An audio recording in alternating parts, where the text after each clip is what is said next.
Scientists think that the last time there was this much carbon dioxide in the atmosphere was 3 million years ago.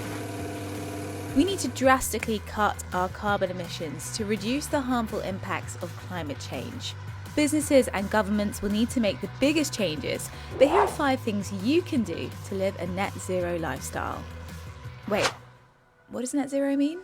Lots of our daily activities, like driving a car, heating our homes, or even eating a burger, emit greenhouse gases like carbon dioxide. But carbon can also be absorbed by the Earth through grass, peatlands, and the ocean. Global leaders want to stop the Earth from warming by more than 2 degrees, so they're aiming to reach net zero by the second half of this century. That will mean we're putting the same amount of greenhouse gases into the air as we take out. So how can you do your bit? Here are some tips from environmental activists around the world. 1. Look at your electricity supplies. I have switched my contact to a renewable energy-based power company, such as windmill and solar power. And now I am living a life that uses only renewable energy. Gas and coal still represent close to 60% of global electricity supply.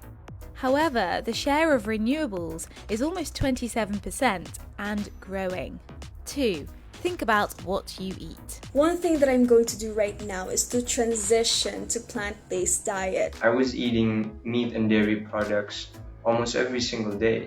So by cutting back, I reduce my own carbon footprint. 1/4 of global emissions come from food, and almost half of all farmed animal emissions come from beef and lamb. That's because cows and sheep emit methane, a greenhouse gas, when they fart and burp. I'm replacing imported products with local alternatives as quinoa or native vegetables and fruits. Food that's locally sourced and in season is definitely a really good way to reduce your carbon footprint, because the food is not being shipped from a long way away, which has an impact. 3. Think about where you put your money. If we have a bank account that is with a bank that invests a lot in fossil fuels, for example, it might be worth looking at going with a bank or a building society that doesn't invest in fossil fuels. And for every £100 that you put in most bank accounts, about £2 of that will actually be used by the bank to lend to fossil fuel companies. I've spoken to UK Finance, which represents 250 firms across the banking industry, who told me that.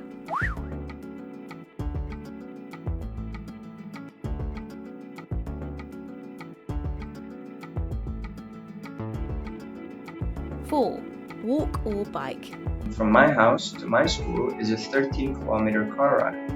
I used to do that every weekday, so I just decided to stop riding my car and use a subway, which is a lot faster and a lot more carbon efficient.